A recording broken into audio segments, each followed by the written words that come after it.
Welcome to All Grown Up Now, a tale of retail, relocation, revenge, reinvention, reckless behavior, really good clothes, indiscretion, infidelity, domestic violence, and one kidnapping. I'm Kenneth D. King, podcasting from my studio near Union Square in New York City.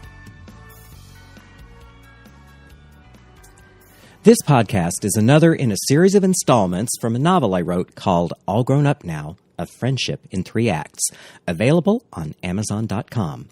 It's the story of a small-town boy who dreams of being a grown-up and his journey to get there. Each week, you'll hear another installment of this story. I am pleased to announce that BearWorldMagazine.com will be one of the sponsors of all of the episodes going forward.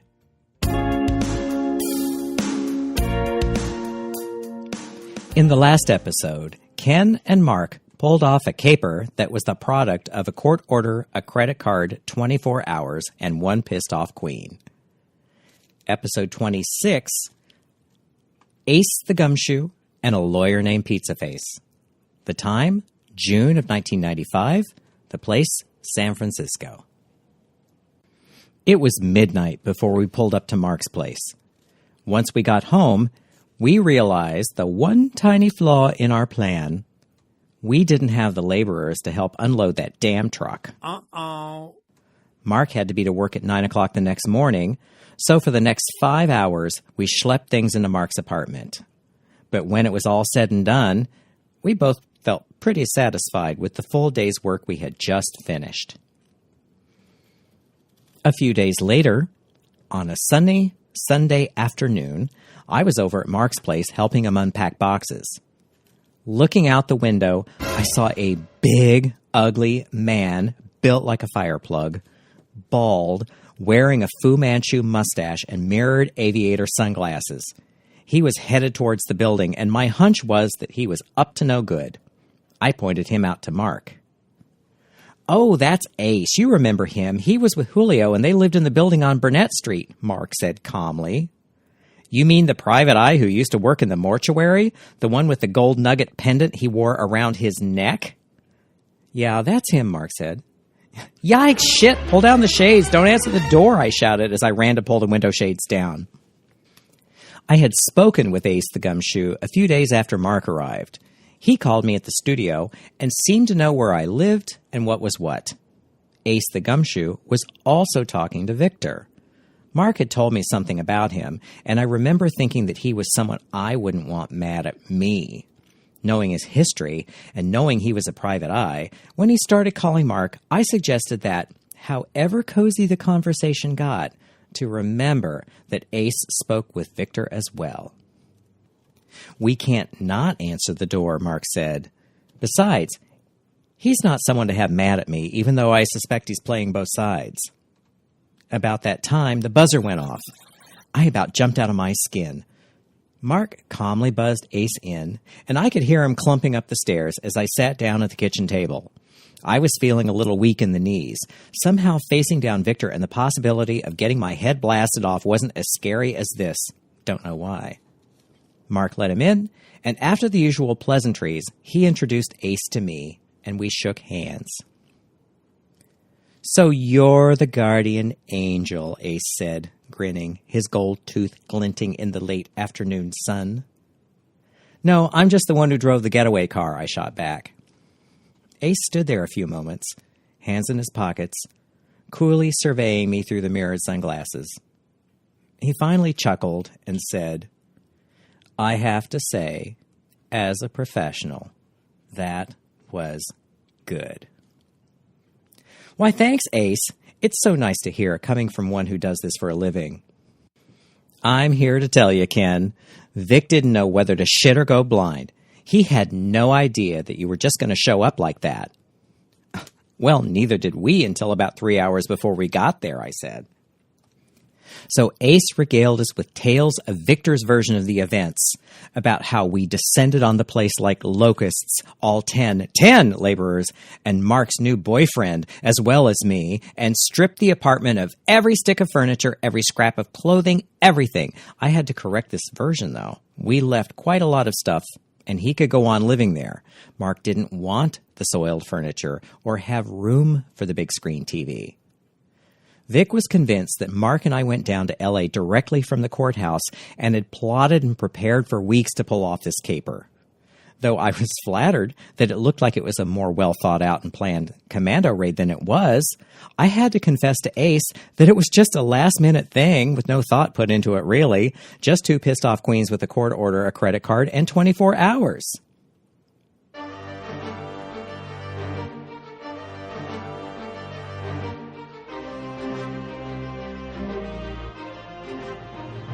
Our victory, however, was short-lived. Mark got notice of a lawsuit in the mail about a week later. It was a new lawyer, and the long and short of it was that Victor wanted everything back as well as damages. The text in the action said that Mark and I had taken everything when we were there, every stick of furniture, dishes, clothing, even the last roll of toilet paper, totally cleaned out the place. Victor claimed that we left him with nothing at all. It seems he was mad as hell and wanting it all back. Victor had lots to spend on a protracted legal hassle, what with Big and Dumb's profits that he was embezzling, and he was determined to either drag Mark back to L.A. or make his life miserable. We went to Susan's brother-in-law, Milt the lawyer, who took on the case.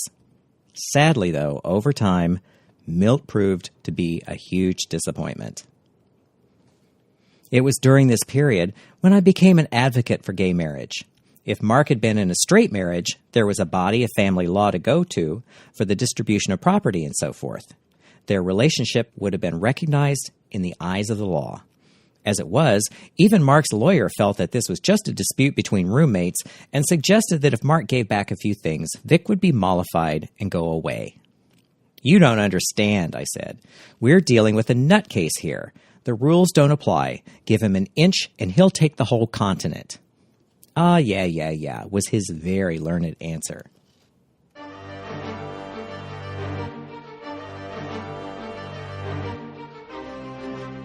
We went back in court, and we got to see Vic's new lawyer. I immediately dubbed him Pizzaface because he had a horrible case of acne on his evil face. Pizzaface was a real asshole. Sadly, Milt was no match for this guy, and if I didn't know he was straight, I would think he had the hots for old Pizzaface. He sure spent enough time with his lips puckered up against Pizzaface's ass. The first round of court ended with Milt agreeing to ask Mark to give up some things above my protests.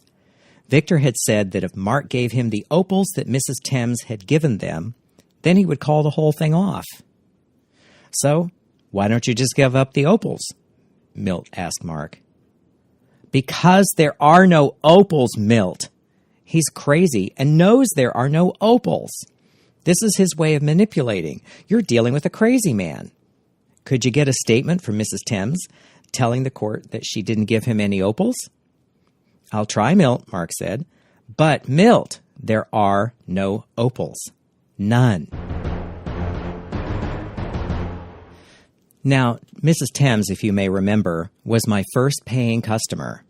So, to refresh your memory about Mrs. Thames and her family, specifically her son Gordon. As I hinted at before, Gordon was a bit of a problem for them, as he was, well, a monster. Really faggy, exceedingly faggy. You know, the kind that walks with an audible swish. Full-on makeup before 5 in the evening, tons of gold chains, frosted hair, and lots of silk shirts. As Armistead Maupin would say, Gordon even had limp ankles. He was the only fag I knew who could turn an ankle while wearing flats. Now, remember, he had his first facelift at age 26. Gordon claimed to be an artist, but between you and me, let's just say that an artist usually has something to say in his or her work. Gordon was still working on crudely forming the alphabet with a blunt crayon, metaphorically speaking. But that's just my opinion. His real thing was cosmetic surgery. To further refresh your memory, Mark and Vic met Gordon at a sex club in Austin, and they all had a sort of design for living. Gordon followed them out to San Francisco, where Mark became Gordon's unofficial babysitter. Gordon needed watching for his own good. He came up with the idea for the facelift when he was left to his own devices. Gordon followed Mark and Vic from Austin to San Francisco, and then to Long Beach, before moving to some godforsaken hamlet spelled with 20 consonants and not a vowel in sight outside The Hague, the one in the Netherlands, to live with a guy named Roelof. No information on the color of Roelof's nose. Mark had gotten Gordon out of some serious scrapes with the law and otherwise while he was Gordon's keeper. It was Mark who Mrs. Thames called whenever Gordon was in trouble. So now that Mark needed help, what was her response? "Oh, I don't really want to get involved with your quarrel. Besides, I don't make statements in writing. If you want the judge to call me, I'll talk to him, but that's the best I can do." That bitch. Victor had banked on that. Rats recognize weasels. It's because they're both vermin. Even though I'd given up ushering at the Opera House just a couple of years before, that didn't diminish my privileges there. As long as Susan and George worked at the Opera House, I could go any time I wanted for free. They saw to it that I could. And I made frequent use of this privilege. I was spoiled. I can say it now. I took it for granted. Since Susan was keeping track of the situation with Mark, she decided that we needed an antidote to some of the drama going on. "Darling Angel, do come this Tuesday and bring your friend Mark," she insisted on my answering machine one day. "The Opera de Leon is performing For the Love of Three Oranges, and it's a must-see, absolutely divine. Come to the front door, and George will get you seats in the orchestra. We'll have drinks at intermission." So off Mark and I went in our good clothes to see an opera that I had no clue about, except to know that Susan had pronounced it absolutely divine. That's all the recommendation it needed. That, and knowing we would get to hang out for drinks with Susan and George in the bar on the box level. This in itself was worth the trip, as there was always good and lively conversation when George and Susan were around. What an evening. Indescribable. Magical. If I could go back in time and see a performance again, this would be right up there in the top 10. Speaking of performances, Susan was in fine form during the intermission, entertaining George, Mark, and me with a funny, juicy, gossipy, behind-the-scenes story about the latest opera she was performing in.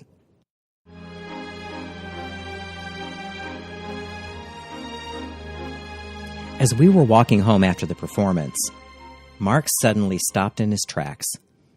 I looked over to him to see what was up. He was looking back at the Opera House, which was bathed in light diffused by a veil of fog, as was all of the Civic Center. This big bunch of Beaux Arts splendor was, indeed, a beautiful sight, though one I took for granted. There were tears in his eyes. "It was all so beautiful," he said tearfully. "I'd forgotten how wonderful it all is." "What do you mean?" I asked.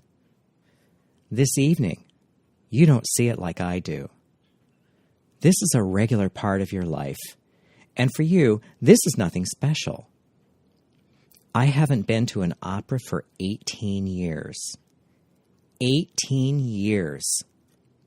I haven't been out with people like Susan and George, having drinks and talking, and enjoying a wonderful opera, like normal people. 18 years. Ken, it makes me realize just how bleak my life has been, what I've missed." Right then, I was mightily ashamed that I had taken it all for granted, now that I saw it from his point of view. But when I thought about it later, I was thankful that I had lived the life I had lived and made the choices that brought me to this place, where the life I took for granted wasn't grim or poor, but quite the opposite. Mark helped me to see and to appreciate that.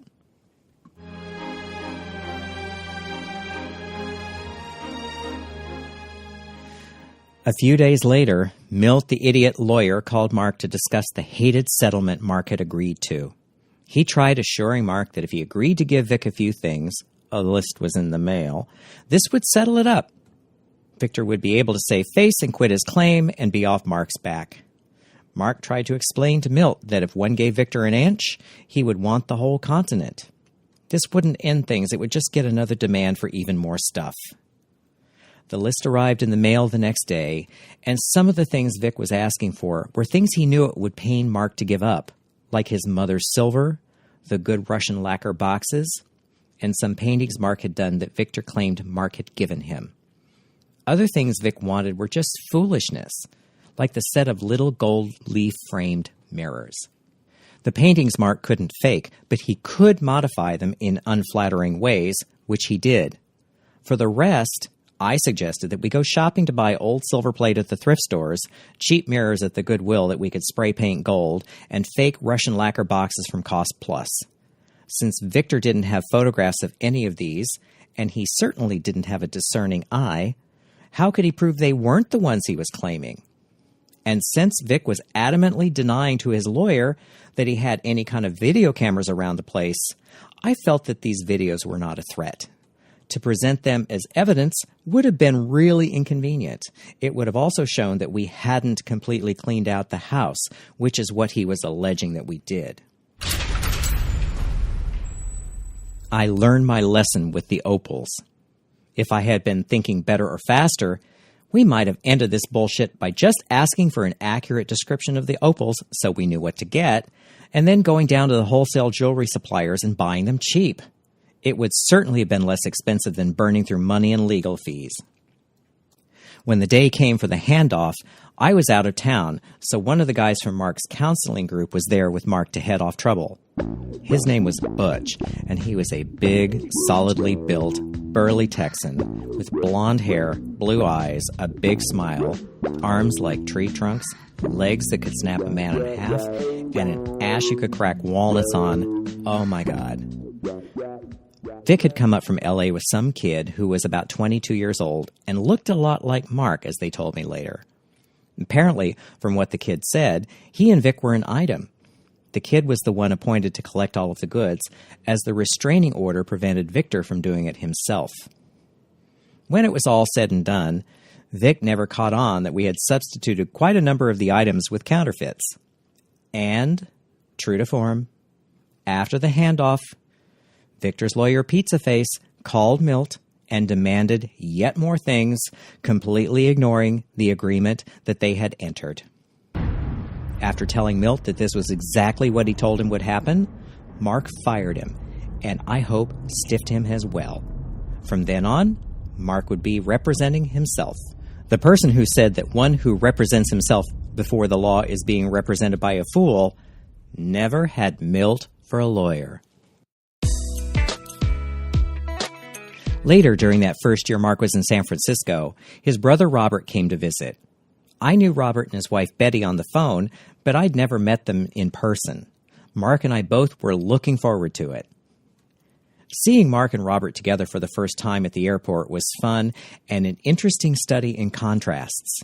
Where Mark was thin and refined, Robert was robust and sporty. Mark was more quiet-spoken, while Robert was larger than life. And funny. I liked Robert immediately.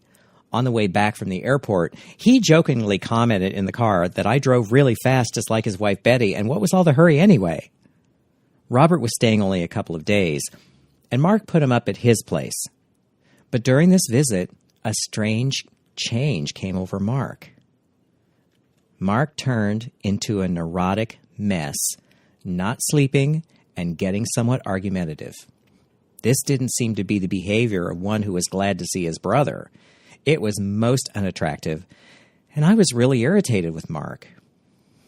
I found this very troubling and somewhat astonishing, as Robert was the good brother, the one who was helping. Regular care packages would arrive from Florida, and they would contain useful things like towels and socks and soaps, as well as a good supply of beautiful chocolates. Robert owned a fancy candy store. I'm sure the packages contained money as well, because that would be like Robert. So, to have Mark acting this way towards him was really puzzling. It puzzled Robert as well. The last day he was here, Robert wanted to take Mark to the Safeway to stock his pantry with lots of staples like flour, sugar, and all the other stuff. He asked me if I wanted to go as well, but I begged off. "Just call me when you're done and I'll bring the car around to drive you home," I said brightly as I waved them off. 2 hours later, I got the call. When I pulled up in front of the store, what a sight I saw. Mark looking somewhat comatose, and Robert looking steamed with his eyebrows meeting in the middle, he was scowling so hard. I hopped out of the car and said brightly, "Hello, boys, have fun?"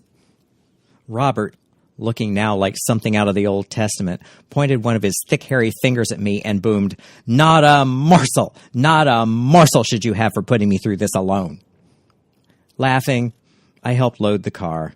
We drove home and hauled the groceries up to Mark's place in silence. Once we got everything upstairs, I said to Mark, "You know where you want all this, so I think I'm going to take Robert down to the cafe for some coffee. How's that? Come on, Robert, let's go." And we got out of there and down to the cafe in a hurry. Robert and I got along like a house afire. We were gone for a couple of hours, talking about his family history and getting his side of events. I filled him in on what was going on here as well. We probably would still be there at the cafe talking if it weren't for my friend Meryl coming to get us. We had forgotten that Meryl and her girlfriend Jennifer were coming over for dinner. The next day, we drove Robert to the airport. On the way back, Mark, who by this time hadn't slept in 4 days, was passing in and out of consciousness. At one point, he mumbled, "Ken, was I a bad boy?" "Bad boy?" I said. "Mark, I think you need to get some sleep. Later, though, we need to talk." Late in the afternoon, he called me over. "Mark," I started, "what I think you really need to explore in therapy is what is the payoff you get from suffering. I don't mean payoff in the positive sense, but there's something deep in you that needs to suffer. You know, all that you put yourself through this weekend was really unnecessary." "I don't know what I get," Mark said exhaustedly. "You don't have to answer me," I replied. "It's not an easy answer, I'm sure. But in therapy, it might be especially useful to look at this question. It might answer a lot of questions for you."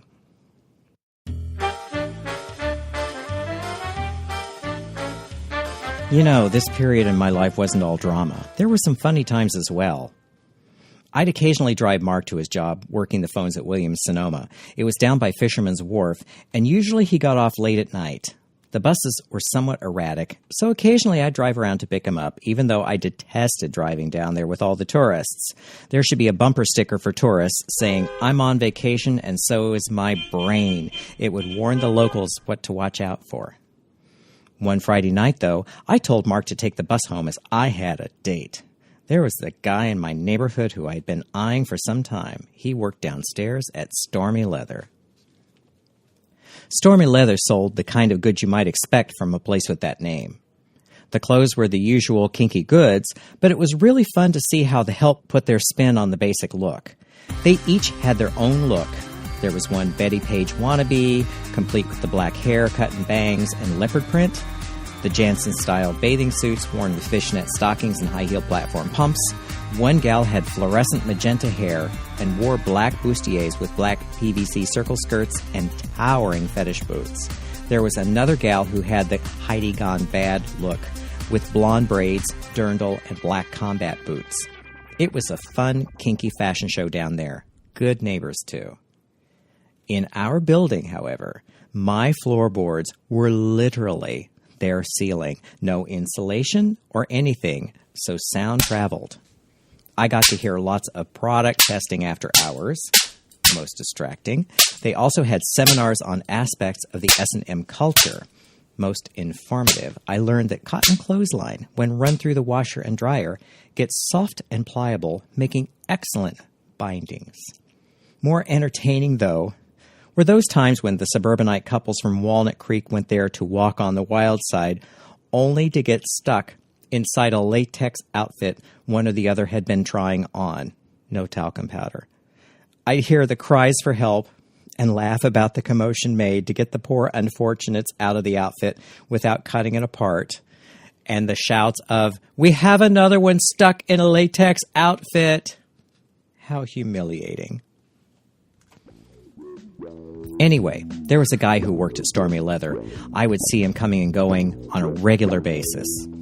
He was big, burly, hairy, big arms, rode a Harley. Well, I worked up the nerve to say to him one day that he looked like he'd be a fun ride on or off that motorcycle. Where could I get my ticket? And he blushed when I said that, which I thought was quite refreshing. So we set a date for Friday. So now remember, I had told Mark to find his own damn way home for work. So he was a bit surprised to see me waiting for him when he got off work that day, and he started quizzing me about the date in the car on the way home. It was one of those rare balmy nights in the summer in San Francisco, and I had the top down with the windows down as well. Every other car seemed to have the windows down. It was really that balmy. Well, how did the date go? He asked with that tone of voice. I don't want to talk about it, I said. Oh. We rode on in silence, but Mark practically bored a hole in the side of my head with that stare of his. He asked me again, this time at a stoplight on a crowded intersection on Van Ness. He wasn't giving up. Well, he was, lacking, I responded. Lacking? Mark asked. Lacking what? Was he nice? Well, yeah, I said. Well, then what? Mark asked. He didn't have a penis, I shouted. Not one, but both of Mark's eyebrows shot up at this. Heads turned in all the surrounding cars. Remember, their windows were down. And no one moved when the light turned green. They were all listening. I had to shout and pound the steering wheel. I was so exasperated at the turn of events. It's not enough that I have to make a list of what I'm looking for in the ideal mate, but now I have to put on that list that he must have been born with his own penis. What I found out before things got too far was that my dream date turned out to be a female-to-male transsexual. My thought when he told me was, do the math. Is this addition or subtraction? Now, I don't have anything against gender reassignment, but conceptually, most of the plans I had for the shared activity portion of that particular date involved a working penis and not the latex detachable model. With that, we had to change subjects as we were causing a traffic jam.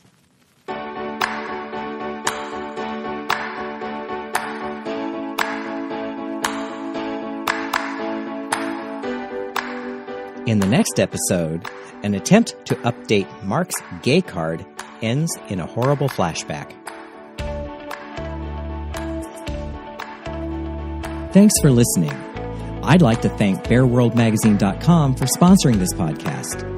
You can subscribe to the podcast on iTunes, SoundCloud, Stitcher, Spotify, and Google Play.